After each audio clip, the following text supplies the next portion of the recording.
Like and subscribe right now, or you're going to have bad luck for the rest of the week. Now, you love your pet, right?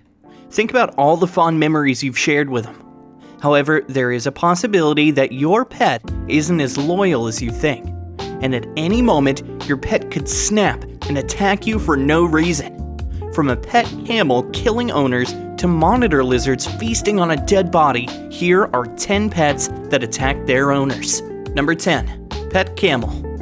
Let me just say, I've never heard of anyone owning a pet camel. I mean, I thought you just domesticate them and own them, like not have it as a pet. Unless I'm getting the whole thing wrong here. Still, I'll admit that camels look docile, and those are the makings of a really good pet.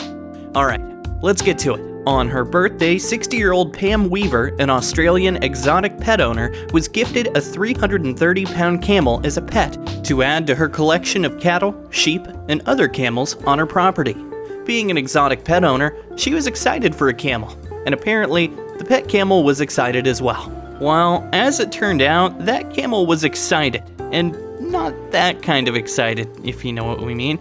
So when the female camels didn't give in to advances, and shortly after a failed attempt at mounting the family's pet goat, the 10-month-old Randy Camel turned to the owner, which Pam Weaver found to be a little odd. And when she tried to fight off the pet camel, it responded with aggression, knocking her over, biting her severely as she lay on the ground, and finally straddling her until she ran out of oxygen and died. Number 9. Face-eating ferrets. Ferrets are slowly becoming more popular these days, despite the fact that they're not technically domesticated yet. But due to how cute they are, people are willing to take that risk of letting a wild animal into their homes. Either that, or they just don't know any better. Which is probably the case with this Pennsylvania family. It's unclear how the family got a hold of the ferrets, but they had 3 of them. Apparently, it is legal to keep ferrets as pets in the state of Pennsylvania. What was clear, though, is the fact that these cute fuzzy animals weren't as tame as the family thought them to be. For reasons that will become clear in a bit, I'll be keeping the names of the people involved a secret. The horrific story started one day when a mother left her 1-month-old baby in the living room while she went upstairs to use the bathroom.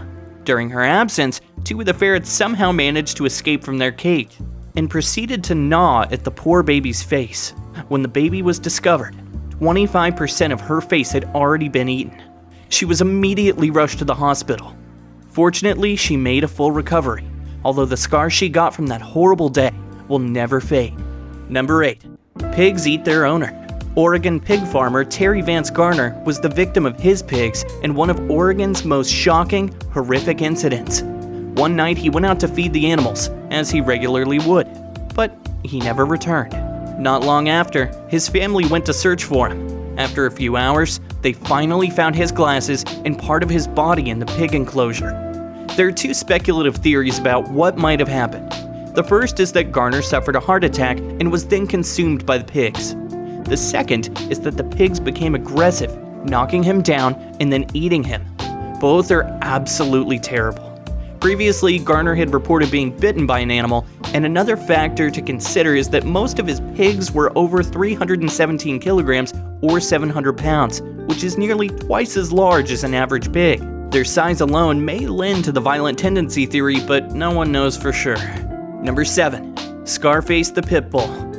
You know, I'll always argue that pitties are loving dogs that can be the bestest pup in the world, but it's hard to prove that point when incidents like this exist. Scarface was a pit bull owned by husband and wife Ismael and Brenda Guerrero, who, from what research I could find about this, was a pretty normal, happy dog with no issues. That was until New Year's Day 2017, when Brenda innocently tried to put a sweater on Scarface. Now, many of us don't like clothes given to us, but Scarface took the dislike up a notch by viciously attacking their owners. There were no warnings, there was no buildup, no signs. Scarface just launched himself and dug his fangs into Brenda. The husband attempted to wrestle the dog off of her, which only resulted in Scarface turning his anger on him. The couple's son grabbed a kitchen knife and started to stab Scarface multiple times in the head and neck. Finally letting go, the family was able to escape the house and leave the angry canine in their backyard. Animal control responded quickly, and police were forced to tranquilize the dog. Unsurprisingly, Scarface was put down due to his aggressive behavior. while the family made a full recovery with non-life-threatening injuries. Number 6. Gerald Rushton's deer. Gerald Rushton was a Texas native who was secretly trying to domesticate a pet deer. I say was because his domestication attempt resulted in the deer goring and mauling Gerald to death.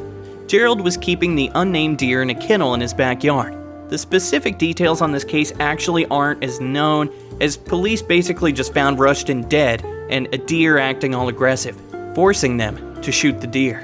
What can be assumed are a few things. The first is that the deer resisted being domesticated, resented being placed in a tiny kennel, and flew into a rage against Gerald.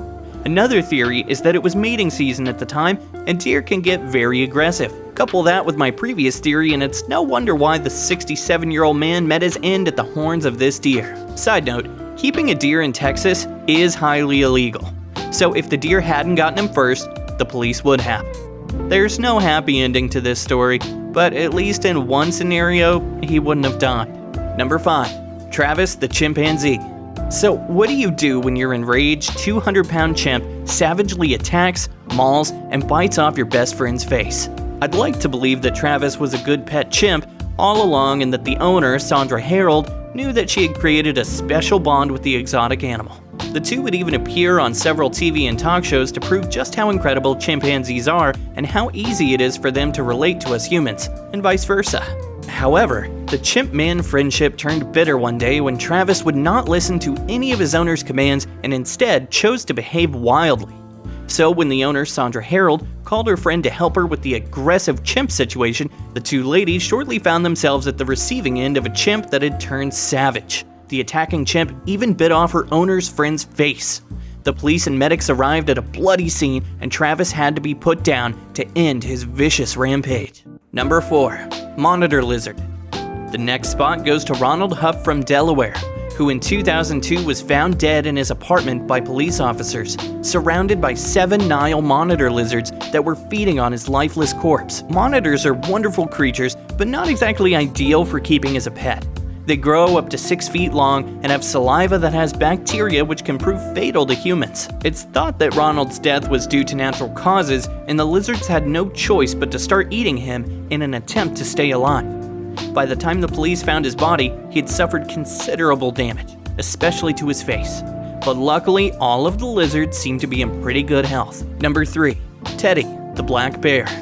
Teddy the black bear was a domesticated bear owned by Kellyanne Walls and her husband Michael. The couple had raised the bear from a cub for 9 years with no issues in behavior. Generally, Teddy was a docile, lazy bear.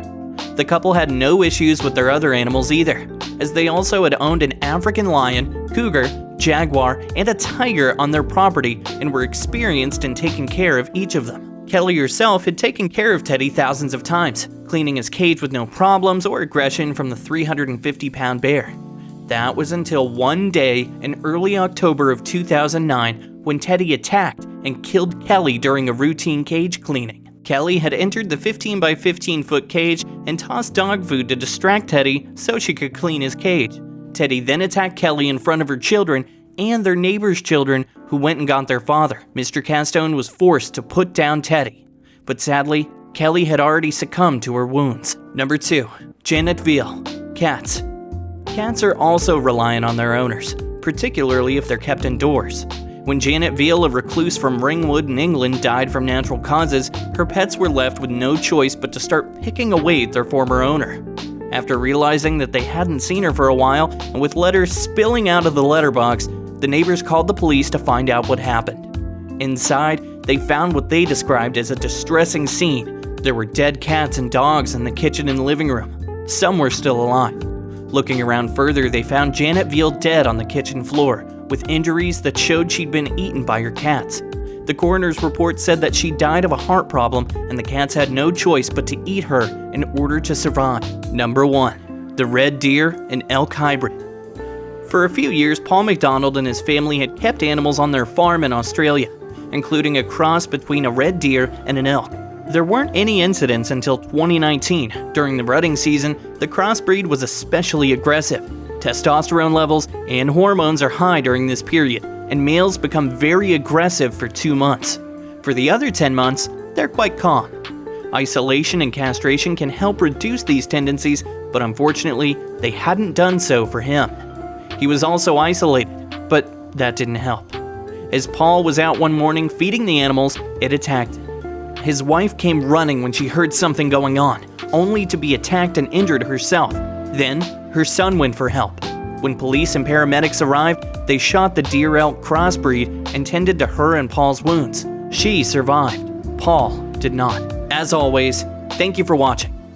What's the scariest moment you've ever had with your pet? Let us know in the comments. And be sure to like this video and share it with your friends. Subscribe to our channel for more amazing content. We'll see you next time.